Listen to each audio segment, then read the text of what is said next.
जय जिजाऊ, जय शिवराय, जय शंभूराजे. नमस्कार मित्रांनो. मागच्या भागात आपण बघितले राजे पन्हाळ्याच्या वेढ्यात अडकले गेले. मासाहेब खूप चिंतातूर झाल्या होत्या. त्यांनी खूप हेर पाठवले पण राजांची बातमीच कळत नव्हती. तर त्यांनी खुद्द जिजामासाहेब पन्हाळ्यावर चालून जाण्यास निघाल्या.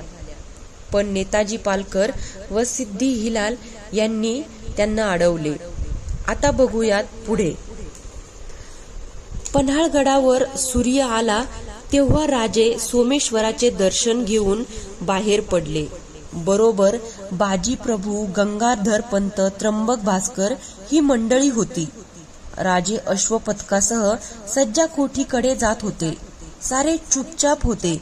कोणी काही बोलत नव्हते. राजे सज्जा कोठीजवळ पाय उतार झाले. सर्वांसह ते तटावर आले.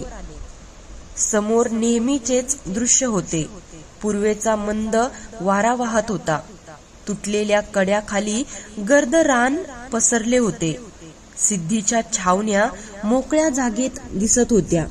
राजे निश्वास सोडून म्हणाले, त्र्यंबकराव, सिद्दी जोहर चिकाटीचा दिसतो नाही? जी, इतके दिवस झाले पण वेढा कुठंच सैल होत नाही. उलट दिवसेंदिवस अधिकच आवळला जात आहे. गडावर आज 1000 माणूस आहे. अंबार कोठीची काय हालत आहे? त्याची काळजी नाही. भरपूर वरी, नागली, भात आहे म्हणून तितके दिवस गड लढविता येईल. पण राजे, नेताजींची अजून कशी खबर नाही? बाजीप्रभूंनी चिंता व्यक्त केली. बाजी, नेताजी आपले सेनापती आहेत. आम्ही वेढलो गेलो आहोत हे त्यांना माहीत आहे. पण तिकडे शास्ता खान उतरल्याची बातमी होती. नेताजी कोणत्या संकटात आहेत काही समजत नाही. आता फक्त 2च मदतीची आशा आहे. कोणत्या? एक नेताजी आणि दुसरा आपला सदैव पाठीराखा सह्याद्री. सह्याद्री? गंगाधरपंत उद्गारले. हो, त्याच्यावर आमचा सर्व भारी भार आहे. पावसाला आता सुरुवात होईल. अखंड धारा वर्षतील. सिद्दी जोहरच्या फौजेला ते तेवढे मानवायचं नाही. त्र्यंबकराव, दारूगोळा भरपूर आहे ना? राजांनी एकदम विचारले. जी, त्याची उणीव पडायची नाही. मग आम्हालाही वेड्याची चिंता नाही. आपल्या तोफा गडावर सज्ज आहेत. तोवर सिद्दी जोहरला अंतर ठेवूनच बसावं लागेल. त्याच विचारात राजे सज्जा कोठीत विश्रांतीसाठी गेले. पण राजांचा तर्क साफ चुकला. सिद्दी जोहरने गडाला वेढा घालताच आपले 400 पायदळ व एक लहानशी घोडदळाची तुकडी राजापूरच्या इंग्रजांकडे रवाना केली होती. सिद्दी जोहरने तोफा डागणाऱ्या कसबी माणसांची व लांब पल्ल्याच्या तोफांची मागणी केली होती. सिद्धीचा दूत राजपुराला जाताच इंग्रजांनी त्यांचे स्वागत केले. त्यांनी जोहरच्या वेड्याचे वृत्त समजलेच होते. तसेच शास्ताखानाची प्रचंड फौज शिवाजीच्या बिमोडासाठी उतरलेली त्यांना ठाऊक होती. आता शिवाजी संपल्यासारखाच होता. उलट व्यापाराची नवीन संधी प्राप्त होत होती. इंग्रजांच्या तोंडाला पाणी सुटले. त्यांनी सिद्दी जोहराची मागणी मान्य केली. मिरजेचा तह इंग्रज विसरले आणि ज्या गिफर्डला राजांनी सोडले तोच गिफर्ड वेलची, मिघहेम यासारखे तोफखान्याचे दर्दी बरोबर घेऊन 2 तोफांसह पन्हाळ्याकडे निघाला. खुद्द रेव्हिंग्टन एक नामी तोफ घेऊन आपल्या साथीदारासह अनुस्कुरा मागे पन्हाळ्यास आला. राजांना याचा पत्ताही नव्हता. एके दिवशी सकाळी राजे सदर महालात असता बाहेर टापांचा आवाज आला. राजांच्या जवळ असलेल्या शिवा नाव्याने वर्दी दिली. किल्लेदार आलेत. किल्लेदार तर मघाच आपला निरोप घेऊन परकोटाकडे गेले होते. तोच त्र्यंबकराव आत आले. राजांनी विचारले, काय झालं? राजे टोपीकरांनी घात केला ते सिद्धीला येऊन मिळाले. अशक्य म्हणत राजे उभे राहिले. नाही महाराज, ते सत्य आहे. टोपीकर आपलं निशाण चढवून तोफा डागवित आहेत. चला त्र्यंबकराव, काय प्रकार आहे तो पाहू. राजे पराकोटावर गेले. त्र्यंबकरावाने बोट दाखविले. गंगाधर पंत म्हणाले, टोपीवाले राजापुराकर दिसतात. त्यात संशय नव्हता. आपले निशाण फडकवावीत सिद्धीच्या मदतीने टोपीकर तोफा पुढे आणीत होते. राजांचा सारा संताप उफाळून उठला. त्वेषाने मुठी वळल्या. क्षणात नेत्र आरक्त बनले.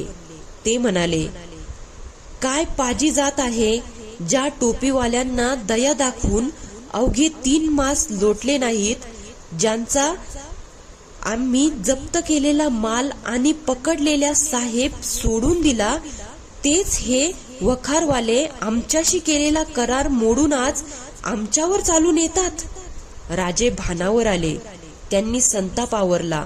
क्षणात ते इतके शांत झाले की तो बदल पाहून जवळची माणसे देखील थक्क झाली. राजे हसू लागले. बाजी बोलून चालून व्यापारी ते. सौद्याची चांगली वेळ गाठली. नशिबात असल तर आपल्याला हा सौदा फार महागात पडला हे त्यांच्या ध्यानी येईल. त्र्यंबकराव, तोफा सज्ज ठेवा. गडावरील प्रत्येक हत्यारी तटाला भिडवा. श्रींची इच्छा असेल तर यातूनही आपण सहज पार पाडू. त्याच वेळी टोपीकरांच्या तोफेने धूर ओकला. गोळा तटाजवळ येऊन पडला. परकोटावर फिरंगी बनावटीची काली तोफ सज्ज होती. राजे त्वेषाने म्हणाले, त्र्यंबकराव, कालीचं कौशल्य बघूया. तिला बत्ती द्या. काली गर्जत उसळली. टोपीवाल्यांच्या तोफेला गडावरून प्रत्युत्तर गेले. गडावरच्या तोफा आग फेकू लागल्या. गड उंच असल्याने गडाखालील गोळे तटापर्यंत येत नव्हते. त्यासाठी जी जागा हवी होती ती जागा गडावरच्या तोफांच्या माऱ्यात होती. टोपीवाले युद्धात उतरल्याने राजे काळजीत पडले. वेढ्यातून चौफेर फिरत टोपीवाले दुर्बिणीतून गडाची पाहणी करत होते. गडावरून राजांना त्यांची हालचाल दिसत होती. निरनिराळ्या जागांवरून तोफा डागल्या जात होत्या. राजे आता नुसते पावसाची वाट पाहत होते. पावसाचे वारे वाहू लागले. हवेत गारवा येऊ लागला. आकाशातून पूर्वेकडे ढग सरकू लागले. राजे आनंदले. सिद्धी जोहर हाही तसाच मुरब्बी होता. त्याने पावसाळी छपऱ्या बांधायला सुरुवात केली आणि एके दिवशी आपल्या सैन्यासह नेताजी येत असल्याची बातमी जोहरच्या हेरांनी आणली. शिवाजीचा सेनापती नेताजी चालून येत होता. सिद्धी जोहरने नेताजीचा डाव पुरा ओळखला. नेताजी वेढ्याला कुठेतरी खिंडार पाडील व शिवाजीला त्यातून पळून जायला मदत करेल. ती संधी लाभू नये म्हणून नेताजी वेढ्याला भिडण्याच्या आतच सिद्धीने आपली एक फौजेची तुकडी नेताजीवर पाठविली आणि वेढ्याला डोळ्यात तेल घालून राहण्याची आज्ञा दिली. राजे गडावरून पाहत होते. नेताजी आला. बरोबर सिद्धी हिलाल व त्याचा मुलगा वाह वाह हाही होता. नेताजीची व सिद्धी जोहरच्या सैन्याची गाठ पडली. नेताजीने शर्त केली पण त्याचे काही चालेना. त्या दंगलीत वाह वाह जखमी होऊन पडला. मुलाला सोडवायला गेलेला सिद्धी हिलाल शत्रू हाती सापडला. नेताजीला पराभूत होऊन पळावे लागले. नेताजीच्या रूपाने राजांची उरली सुरली आशा दूर पळत गेली. सूर्य अस्ताला जात होता. खिन्न मनाने राजे उभे होते. एकटक नजरेने अस्ताला जाणारा सूर्य बघत होते. बघता बघता सूर्य क्षितिजावर टेकला. राजांनी अस्ताला जाणाऱ्या सूर्याला हात जोडले. सूर्य झरझर क्षितिजा आड झाला. पश्चिमेकडील रंगांची उधळण हळूहळू विरत होती.